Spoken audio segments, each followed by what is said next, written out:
Olá, esta é mais uma edição do Nesp Notícias, então veja o que preparamos para você.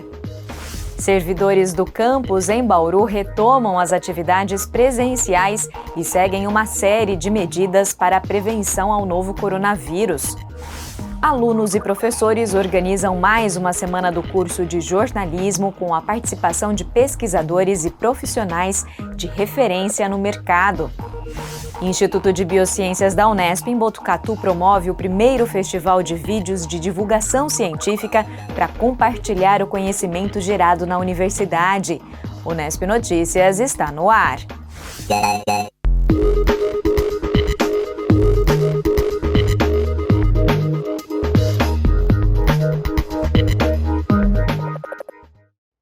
As unidades da Unesp em Bauru retomaram as atividades administrativas de forma presencial no último dia 18 de outubro. A nossa equipe percorreu o campus nessa semana para acompanhar quais são as medidas de segurança adotadas para o retorno.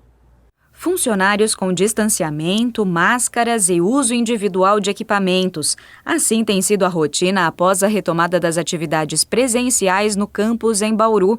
Na diretoria técnica acadêmica da FAAC, 16 dos 18 funcionários já se revezam em turnos para garantir o cumprimento das atividades. Só o atendimento ao público ainda não foi retomado. A direção da FAAC, ela solicitou que um técnico do trabalho, de saúde também, pudesse visitar os nossos espaços, né? Então, verificar as nossas condições e indicar quais ajustes seriam necessários, se havia necessidade de reformas, de mudanças, né? E para nossa sorte, os nossos espaços são espaços amplos, ventilados, e tivemos que fazer assim pequenos ajustes, né? Afastar uma mesa da outra, deslocar equipamentos para que ficasse apenas um equipamento por servidora. Então, ampliássemos talvez a distribuição dos espaços, né, para que pudéssemos cumprir o distanciamento de 1,5 metro. Então, foram pequenos ajustes assim para que a gente pudesse então retomar a atividade presencial e receber os colegas aqui num primeiro momento em esquema de revezamento, né? E acho que assim que formos cumprindo o período, né, que é de 14 dias, de 14 em 14 dias, a gente vai mudando as etapas da retomada e aumentando aí o número de servidores e servidoras por sessão no mesmo turno. Além das adaptações nas instalações, hábitos do convívio diário também foram modificados. Os servidores e servidoras, eles tinham o hábito de se encontrar ali no café, na nossa copa, compartilhar alimentos, né, conversar.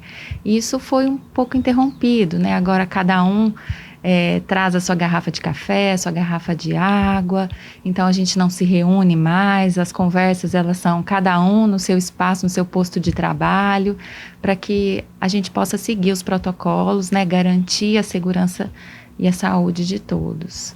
Mudanças que exigem novas rotinas e novas adaptações ao trabalho que era feito. No primeiro dia, houve um estranhamento por parte dos servidores e das servidoras, uma dificuldade de concentração, porque havia um colega próximo que às vezes conversava, o telefone tocando, e em casa, às vezes era mais isolado, né, num ambiente mais silencioso. Também a presença de outra pessoa ocasionou esse estranhamento. Mas em relação também à produtividade, a resultado, nesta dimensão, eu avalio que não teve impacto, né? Que eles continuaram entregando os trabalhos, entregando as atividades dentro do prazo, com qualidade. Então, isso é muito positivo. Foi uma adaptação, com certeza, muito mais fácil do remoto para o presencial do que aquela que tivemos em março de 2020, né, do presencial para o remoto. Para garantir a tranquilidade e a segurança dos servidores nesse momento, também estão sendo adotados regularmente outros 2 procedimentos: o inquérito de sintomas e a testagem por meio do pool de saliva. O inquérito de sintomas, né, é onde o funcionário ele vai nos dizer se ele tem algum sintoma gripal. Todos os dias, então, antes dele vir para o campus, ele precisa preencher através de um link na internet, né? Ele precisa preencher e dizer para nós se ele tem algum sintoma gripal, porque A pandemia é uma responsabilidade de todos, né? Então, o funcionário, ele atesta que ele está em condições de vir até o campus e conviver com outras pessoas. O pool de saliva é o rastreamento epidemiológico dos assintomáticos. O que é isso? São aquelas pessoas que não têm sintoma nenhum e que vêm trabalhar normalmente, tá? E aí, nós da Unesp, né, a gente faz o pool de saliva para ver se algum desses funcionários, mesmo que assintomáticos, tem a presença do vírus na saliva, tá? Porque mesmo a gente sabendo que a transmissão é pequena dos assintomáticos, mas pode acontecer. No laboratório, um pouco da saliva de cada servidor é misturado, por isso o nome pool, piscina em inglês. Dessa mistura é colhido um exame PCR. Se o resultado for positivo desse grupo, significa que alguém está com o vírus. Nesse caso, é feito outro teste para cada servidor do grupo para saber quem está contaminado. A cada 15 dias, a gente faz aqui no campus de Bauru, né, essa testagem. Muitos funcionários com a volta agora estão entrando, né, pela primeira vez nessa coleta. A gente faz o kitzinho, prepara esse kitzinho, orienta, né, a coleta, e aí eles trazem essa saliva de casa. Tá? De casa ou colhem aqui mesmo, no banheiro, com todas as medidas de segurança. O Fabrício é professor no CTI, o Colégio Técnico Industrial da Unesp, e veio retirar o kit pela primeira vez. Isso dá mais segurança, né, para o pessoal, para a gente mesmo, para saber que existe um monitoramento, qual que está sendo a repercussão da vacina, a eficácia dela através desses testes aí. E a gente saber quais providências tomar, dependendo dos resultados que a gente tiver aí dos testes, né? Há pelo menos 3 meses, o pool de saliva da Unesp em Bauru só tem atestado resultados negativos. E nesta segunda-feira foi realizado o lançamento de um aplicativo para auxiliar a comunidade acadêmica a responder o inquérito de sintomas que nós acabamos de ver na reportagem. É o AppCare. Em breve ele poderá ser baixado por meio de smartphones Android e iOS. Com o aplicativo, a triagem vai ser bem parecida com a que é feita no site. Mas se o estudante ou trabalhador assinalar um ou mais dos 9 sintomas listados, será orientado a agendar uma consulta virtual no eCare Sentinela, a plataforma multiprofissional da Unesp, que oferece teleacolhimento e teleatendimento em saúde. Ao mesmo tempo, também será feita uma busca ativa para entrar em contato com a pessoa que relatou esses sintomas e checar se foi feito o atendimento no eCare ou em outras redes de saúde. É mais uma ação da rede de proteção que está sendo formada para garantir a retomada presencial segura das atividades universitárias. E agora a gente fala da Semana de Jornalismo do campus em Bauru, que será realizada de 8 a 12 de novembro. Todas as atividades vão ser online e abertas ao público no canal do curso de jornalismo no YouTube e na página no Instagram. As lives, oficinas e mesas vão contar com a participação de profissionais, professores e alunos. Então vamos saber mais detalhes do que está sendo preparado. A Semana de Jornalismo 2021 tem como tema jornalismo e os desafios da atuação profissional em tempos de crises. A Semana de Estudos é um evento que acontece anualmente, tem a intenção de sempre trazer temas e discussões pertinentes à atuação profissional do jornalista, e esse ano, após uma enquete feita, né, com os alunos do curso, buscamos agregar os temas que apareceram com maior frequência, e os temas, né, da liberdade de expressão, da crise da democracia, da crise ambiental, da crise de saúde, né, com a pandemia aí, da crise cultural, apareceu com muita frequência. E aí a gente tentou agregar, então, todos esses temas, buscando, então, trazer essa ideia, né, de como a nossa atuação é impactada por todas essas crises. Várias pessoas fazem parte, né, da organização do evento, então a gente tem uma comissão grande, né, com mais de 20 alunos, a empresa Júnior de Jornalismo, a rádio, a TV Unesp, o Conselho de Curso de Jornalismo, enfim, muitas mãos aí são colocadas em ação para que o evento aconteça. A programação conta com 10 mesas para discutir desde o jornalismo esportivo até o cultural, passando pela liberdade de expressão, pelas censuras, sem deixar de lado desinformação, negacionismos e pós-pandemia. O evento é gratuito, é aberto a todos e será transmitido no canal do YouTube Jornalismo Unesp entre os dias 8 e 12 de novembro. Para receber certificado de participação, é necessário se inscrever até o dia 8 de novembro, primeiro dia do evento. A semana também conta com 3 esquentas nos dias 3 e 4 de novembro. A inscrição para essas mesas são individuais e ficam abertas até o dia da transmissão de cada uma. Você encontra o link de inscrições para a Semana de Jornalismo e também o cronograma completo no Instagram @jornalismounesp. Lá também temos lives sobre diversas áreas do jornalismo. Grandes nomes do jornalismo estarão conosco, né? Como Leonardo Sakamoto, Caco Barcelos, Netuza Neres, Sônia Bride, Tony Pires... quem mais, gente? Luiz Nassif, enfim, vários nomes aí do jornalismo para trazer, né, aí um pouco a sua visão e a sua, né, e compartilhar mesmo a sua experiência aqui com os nossos alunos, que essa sempre é a intenção aí da semana de estudos. Eu participei como ouvinte das semanas de jornalismo anteriores e para mim a experiência de organizar um evento tão grande nesse ano está sendo muito proveitosa. A gente tem contato com grandes nomes do jornalismo, tem a oportunidade de se aproximar de temas em alta e de proporcionar aos nossos colegas uma programação que nós gostaríamos de assistir.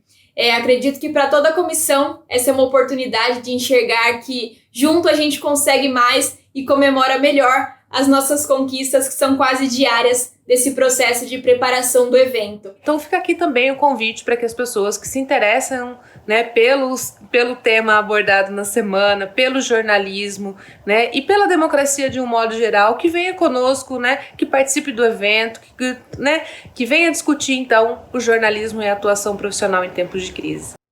Muito interessante essa programação da Semana de Jornalismo e toda essa mobilização dos estudantes, né? E olha, se você já foi aluno da Unesp, saiba que tem um espaço online para você continuar em conexão com oportunidades e aprendizados oferecidos pela Unesp. É o portal Alumni, que agora está de cara nova, com uma identidade visual nova. Então, não deixe de conferir, o link é esse que aparece aqui na tela. A gente faz uma pausa rápida, mas não saia daí que na volta vamos conhecer os ganhadores do Festival Elevator Pitch do Instituto de Biociências da Unesp em Botucatu, que busca divulgar a ciência de uma forma simples e criativa.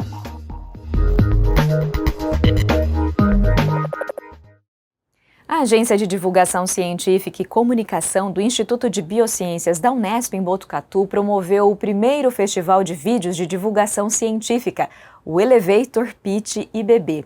É uma forma de valorizar a criatividade, a inovação e o empreendedorismo na divulgação do que é produzido na universidade e por meio de uma linguagem simples, com vídeos curtos e criativos. Nós lançamos o edital no começo de agosto. Abrimos 3 categorias, os alunos podiam se inscrever na categoria graduação, mestrado, doutorado, e convidamos 12 profissionais, entre docentes, ex-alunos e técnicos administrativos, todos eles com experiência já na produção de materiais de divulgação científica, não especificamente só audiovisual, mas diferentes materiais. Todos esses vídeos receberam notas relativas a diferentes parâmetros, e aí nós selecionamos 3 finalistas, os 3 mais votados de cada uma das categorias. Esses 3 finalistas foram apresentados durante uma live, e aí nós abrimos uma votação para toda a comunidade do Instituto de Biociências. Então, durante uma semana, docentes, discentes e técnicos administrativos puderam escolher o seu vídeo preferido. A gente não tinha previsto isso, mas a gente incentiva muito as mulheres, né? O protagonismo das mulheres, as mulheres na ciência. E aqui está o resultado do que a gente tem aqui no Instituto de Biociência, né? O protagonismo de 3 excelentes alunas, não só em termos do que elas desenvolvem em pesquisa, mas agora em divulgação científica também. Eu sou bióloga e professora, então eu sempre me mantive sempre curiosa em relação à divulgação científica, porque eu achava que era uma das grandes dificuldades, cada vez que eu me especializava mais, chegava no mestrado, no doutorado, quando eu ia conversar com as pessoas, eu ficava horas conversando com elas para elas saberem o que eu estava fazendo. Eu ficava, acho que não estou sendo tão efetiva na comunicação. E aí eu achei que foi um desafio muito interessante. Eu me senti muito desafiada, porque eram só 3 minutos, então a gente teve que ter um poder de síntese muito grande e ainda assim tentar falar com clareza. Mas eu achei a proposta muito divertida também. Comecei a me preparar, fiz o roteiro do vídeo, mandei para o meu orientador, mandei para a minha co-orientadora, mandei para os meus familiares. Eu fui em todos os grupos para ver exatamente o que eu estava falando que era tão difícil, ou o que eu estava falando que não era exatamente aquele conceito, para tentar não passar nenhum conceito errado durante o vídeo. E aí, na hora de fazer o vídeo em si, eu meio que me inspirei no meu modelo experimental, que era o papagaio. Então, eu peguei as cores do papagaio para fazer as cores do vídeo e acabei mexendo um pouco nas coisas do campo. Enfim, fui fuçando ali e usando um pouco da criatividade. Mas achei a proposta muito, muito legal, muito divertida e desafiadora. Uns 2 meses antes de terem lançado o edital, eu participei de um evento da Faculdade de Minas Gerais, falando sobre divulgação científica. E eu nunca tinha pensado na divulgação dessa forma, assim, de ser uma coisa inclusiva, para que a maioria das pessoas entenda o que está acontecendo mesmo. E aí eu participei dos cursos e eu vi que pessoas que fizeram jornalismo se especializaram na área de divulgação científica. Eu fiquei impressionada, não sabia que era tão assim. E, na verdade, eu penso que precisa ser cada vez mais divulgado. As pessoas têm que saber que existe a divulgação científica, que é uma coisa importante para todo mundo. Então, aí, eu fiz esse curso e fiquei sabendo dessa área. E aí, lançaram o edital. E fiquei, nossa, é isso, é a minha chance de fazer alguma coisa por todos, né, que têm acesso a esse tipo de conteúdo.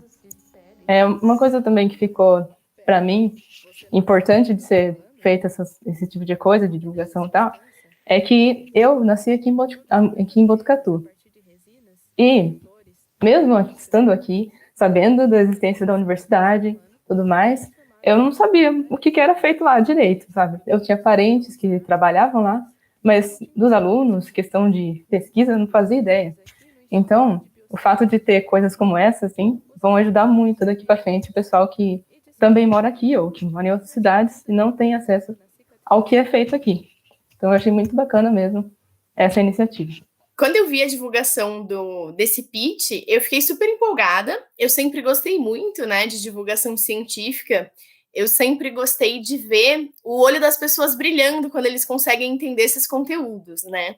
Então, ao longo da minha trajetória na faculdade, eu sempre tentei participar de coisas relacionadas à divulgação. E quando eu vi esse edital, eu falei, nossa, eu preciso participar. Infelizmente, eu estava com o tempo um pouquinho apertado, eu fiquei adiando bastante para conseguir fazer o meu vídeo. Eu fiz na última semana, mas eu já estava planejando ele na cabeça, eu já tinha feito a criação do poema, que eu achei que ia ser uma estratégia legal para chamar a atenção. Então, eu gravei o vídeo, fui colocando algumas imagenzinhas nele. Eu tive a ideia de gravar de pijama para ficar um pouquinho mais descontraído, né, para conseguir dialogar mais diretamente com as pessoas. Porque uma das coisas que a gente sempre tenta fazer na divulgação científica é mostrar que cientista também é gente, né? Que a gente conversa de verdade com as pessoas, não ficar cada um do seu ladinho. Aí eu gravei de pijama para criar esse arzinho descontraído, fiz o vídeo, aí eu mandei para o meu orientador, o pessoal do Lab também opinou sobre o vídeo, né? Deram algumas sugestões, e aí a gente decidiu que estava pronto e eu submeti. Fiquei super empolgada com o edital, fiquei muito feliz, né, com a premiação, com o reconhecimento. Todos os vídeos do pitch ficaram fantásticos. Achei que foi uma oportunidade muito boa. Não só para quem conseguiu chegar nas finais, mas pelos vídeos gerados, que realmente dialogam com o público ao qual se destina. Foi o primeiro passo para realmente a gente colocar a ciência em cena e levar o que se faz dentro da universidade para a sociedade. Houve uma grande adesão dos nossos alunos de graduação, porque alunos dos 5 cursos de graduação do Instituto de Biociência participaram e enviaram vídeos, e alunos de vários programas de pós-graduação, tanto do mestrado como do doutorado. E a gente espera que essa ideia agora se expanda e possa ser implementada em todas as unidades da Unesp. E agora a gente fala dos vestibulandos da Unesp, que em breve vão participar de ações como essa que acabamos de ver. A VUNESP já divulgou a lista de inscritos e a concorrência do vestibular 2022.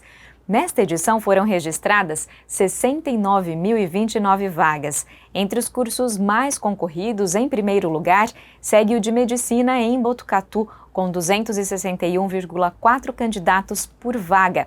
Ele é seguido do curso de Psicologia Integral em Bauru, com 47,5 candidatos por vaga. E Direito Matutino em Franca, com 39,4 candidatos por vaga. Outras informações estão disponíveis no site da VUNESP. E ainda sobre o vestibular, em 2017 foi criada a Comissão de Averiguação da Unesp, responsável pela análise das autodeclarações de alunos que ingressaram na universidade por meio da reserva de vagas a egressos de escolas públicas, pardos ou pretos. A atual presidente da comissão, a professora Maria Valéria Barbosa, falou sobre como estão os trabalhos atualmente, de olho já nos ingressantes em 2022. Eu me chamo Maria Valéria, sou professora da área de Sociologia e estou, nesse momento, presidindo a Comissão de Averiguação das Autodeclarações dos alunos que ingressam no vestibular da Unesp e se autodeclaram pretos e pardos, portanto, pertencem ao grupo que nós denominamos de Grupo Negro. Essa comissão, ela se constituiu na Unesp desde 2016, 2017. Inicialmente, desenvolvíamos o trabalho a partir das denúncias, porque a Unesp implementa a política e não constituiu uma comissão de heteroidentificação que validam as autodeclarações. Então, nós começamos discutindo e analisando, em parte, os desdobramentos da própria política. No entanto, percebemos, né, a partir das denúncias, que existia uma quantidade muito grande de alunos que se autodeclaravam pretos e pardos e não pertenciam a esse grupo. Então, aquilo que podemos denominar de fraudes. E isso trouxe para a Unesp, obviamente, um desgaste político, uma dimensão difícil de ser enfrentada. A Unesp desliga alunos num determinado momento, mas não o fez da forma como deveria ter feito. Por quê? Porque a quantidade de denúncia ela era muito grande e não conseguimos dar conta de resolver toda essa situação. A partir de 2019, essa comissão entende, então, que a melhor forma de resolver essa situação seria analisar todos os alunos que ingressam pela política de reserva de vagas e se autodeclaram pretos e pardos. Obviamente, esses alunos são todos provenientes da escola pública, portanto, são alunos que são merecedores de estar na universidade, sobretudo numa universidade pública.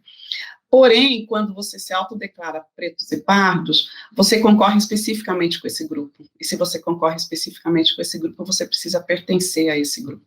Não pertencer a esse grupo significa fraudar uma autodeclaração. A partir de 2019, a Unesp constitui um sistema.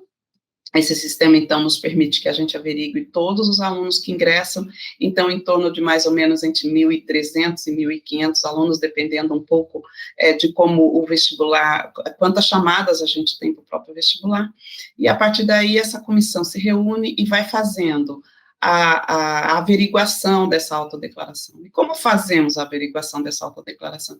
A partir das características fenotípicas, que assim, inclusive, que as deliberações do Supremo permitiu ou respalda todas as ações que a universidade assume, né, para a implementação dessa política. Então, nós avaliamos o quê? Que características fenotípicas são essas? A textura do cabelo, a cor da pele, o formato do nariz, o formato dos lábios. Então, as características fenotípicas são aquelas que nós, da comissão de averiguação, validamos ou não validamos. A partir daí se desencadeia todo um processo da heteroidentificação, e os alunos vão sendo paulatinamente chamados, se forem necessários, para que a gente dê continuidade à política, ao trabalho da comissão. Estamos, então, nesse momento ainda, não tendo um processo tão célere como nós gostaríamos, mas nós pretendemos, mas nós já estamos, nesse momento, praticamente com todas a análise dos anos 2020, 2021, 2020 tivemos um pouco mais de trabalho por conta, efetivamente, da pandemia, mas 2021 ele está praticamente encerrado, já está em fase de comissão recursal, e nós estamos entendendo, inclusive olhando de uma forma bastante positiva, de que nós conseguimos perceber que há uma diminuição muito grande daquilo que a gente pode denominar de fraude.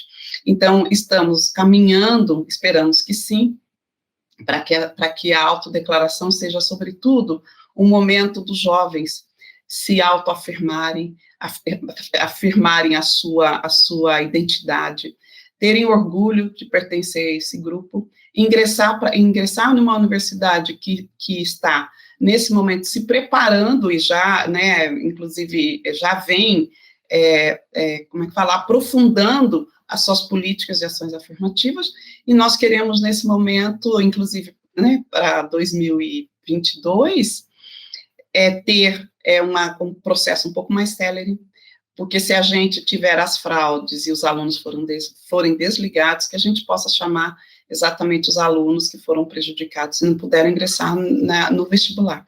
Que outro desafio tem a Unesp nesse momento? Ampliar aquilo que a gente chama de políticas de ações afirmativas, que elas não sejam só para o grupo dos pardos e dos pretos, que a gente tem uma coordenadoria da diversidade, e essa coordenadoria da diversidade começa a trazer para dentro da universidade também os alunos que a gente denomina que são alunos com deficiências, os alunos do grupo LGBTQIA+, e a gente pensa também, e é necessário que a universidade se repense a partir desse momento, e que ela consiga, inclusive, avançar na perspectiva de ter uma formação mais plural, que ela possa repensar os seus próprios cursos, que ela possa repensar suas matrizes teóricas e metodológicas, e que ela possa trazer para dentro da universidade toda a diversidade necessária, porque o grupo negro, ele não é um grupo só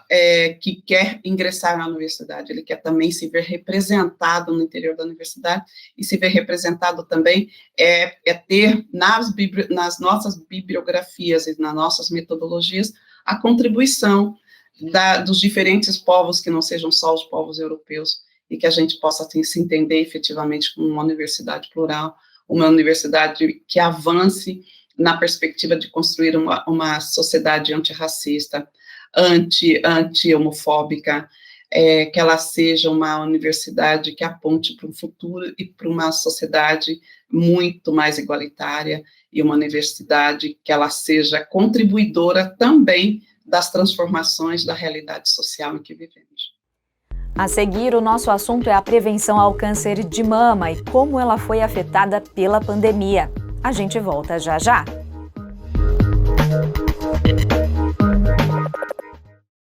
A gente fala agora de saúde. Estamos no fim do Outubro Rosa, a campanha de prevenção ao câncer de mama, mas esse é um alerta que vale para as mulheres ao longo de todo o ano.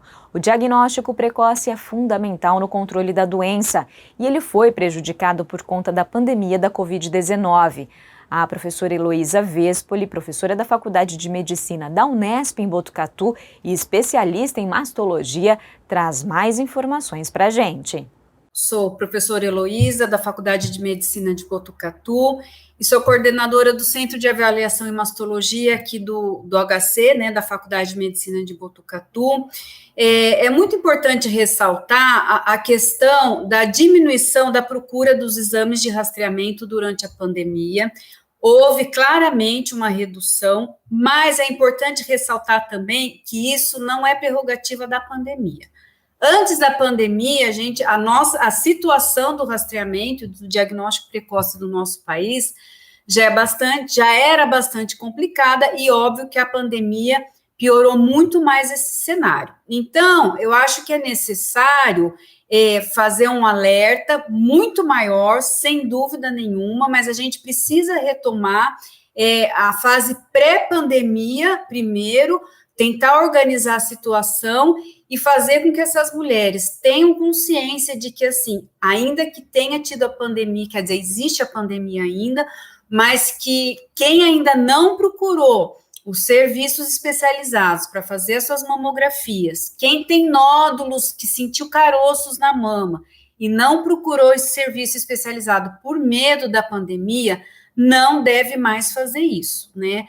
Tem que procurar o profissional para avaliar o que você achou, o seu sintoma, tem que procurar as unidades de saúde, os serviços públicos para fazerem as suas mamografias. Isso é muito importante.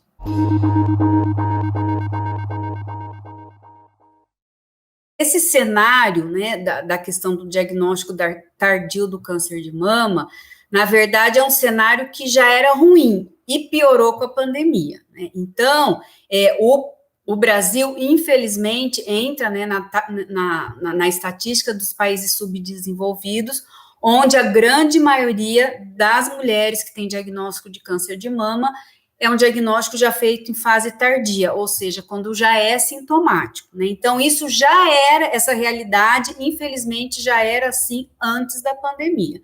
E óbvio que com a pandemia piorou. Qualquer medida que seja feita para tentar melhorar a situação, para tentar reorganizar o fluxo de assistência para essas mulheres que já não eram bem assistidas e que ficou muito pior com a pandemia, qualquer medida é válida. Seja dinheiro, seja o que for, mas muito mais importante do que a verba que foi destinada é que esse dinheiro que foi destinado seja bem administrado, no sentido de que não adianta ter só o dinheiro. Muitas vezes existe o dinheiro, mas não existe a logística, não existe uma boa gestão. Tem que existir uma busca ativa dessas mulheres que ficam naqueles rincões do Nordeste, que já tem nódulo palpável. Então, não adianta só ter a verba, ela é importante, mas é preciso muito boa vontade para ir atrás dessas mulheres que realmente não vêm procurar os serviços, independente de pandemia ou não. Então, isso é muito importante, né? A boa gestão é mais importante, a boa vontade é mais importante, muitas vezes, do que o próprio dinheiro em si. A questão de fila, a questão de demora para o atendimento é muito complicado. Então, só para dar um exemplo, uma mulher, ela sente um caroço na mama, ela procura uma unidade, né, de saúde perto da sua casa, e aí, né, vai ser feito todo, né, um exame, vai se pedir exames.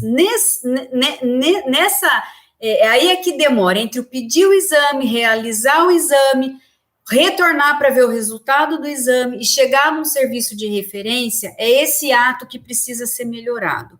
E isso é uma questão também de boa organização, os profissionais saberem priorizar o atendimento. Então, é fato que existe uma fila, né, existe uma demanda aí, então as mulheres, realmente, às vezes elas chegam com queixa de caroço na mama, até pedir o exame, até fazer o exame, até retornar, até chegar a um serviço de referência e começar a tratar. Em muitos casos, em muitos lugares, isso é uma realidade, infelizmente, mas depende muito de organizar e de capacitar os profissionais para darem prioridade a essas situações. Então, é diferente uma mulher que vai para um posto por uma queixa, alguma coisa de rotina, uma mulher que está queixando de um nódulo que pode ser um câncer. Então, aí o profissional tem que entrar com a prioridade, pedir urgência no exame, pedir urgência no retorno e urgência no encaminhamento para um serviço de referência.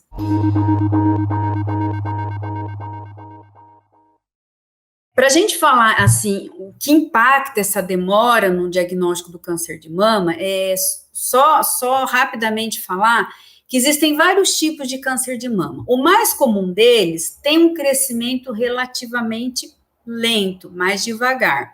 E nesses casos é que a gente quer atuar para evitar que chegue um diagnóstico tardio, porque a gente consegue fazer o diagnóstico numa fase precoce.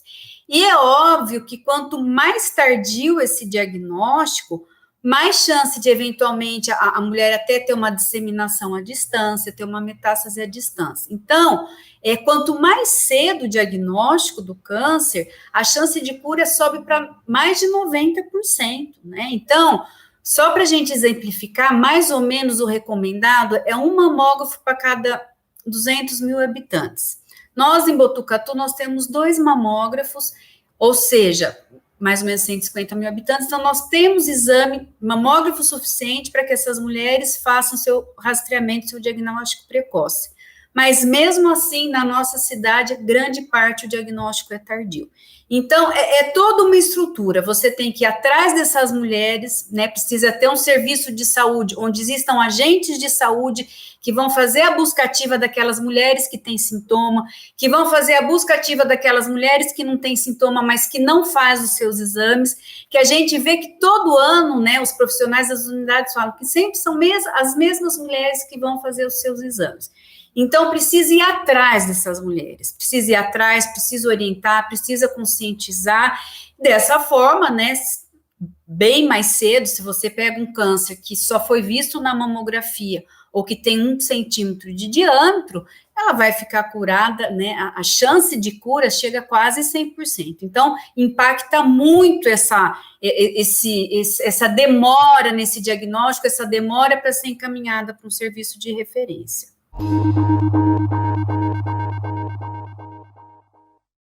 As mulheres precisam, primeiro ter consciência de que precisa mudar estilo de vida, né? Hoje, muitos casos de câncer de mama podem ser evitados se houver uma melhora no estilo de vida, manter uma alimentação saudável, manter um peso adequado.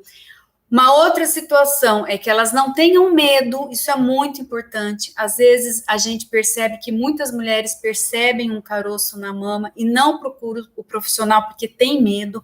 Isso é uma realidade e não precisa ter medo, porque a gente diagnostica, a gente trata, evoluiu muito o tratamento cirúrgico, o tratamento sistêmico do câncer de mama. Então, não tenham medo de procurar um profissional e não tenham preguiça de ir nas unidades de saúde e, na verdade, exigir os seus exames de mamografia, né? Que o diagnóstico mais precoce possível é o mamográfico. Então, não tenham nem medo e nem tenham preguiça de ir atrás de um profissional de saúde para que se solicite a sua mamografia, para que isso fique, né, cada vez mais sedimentado, essa importância do diagnóstico precoce. O Unesp Notícias fica por aqui para você. Uma boa semana e até quinta-feira que vem. Tchau!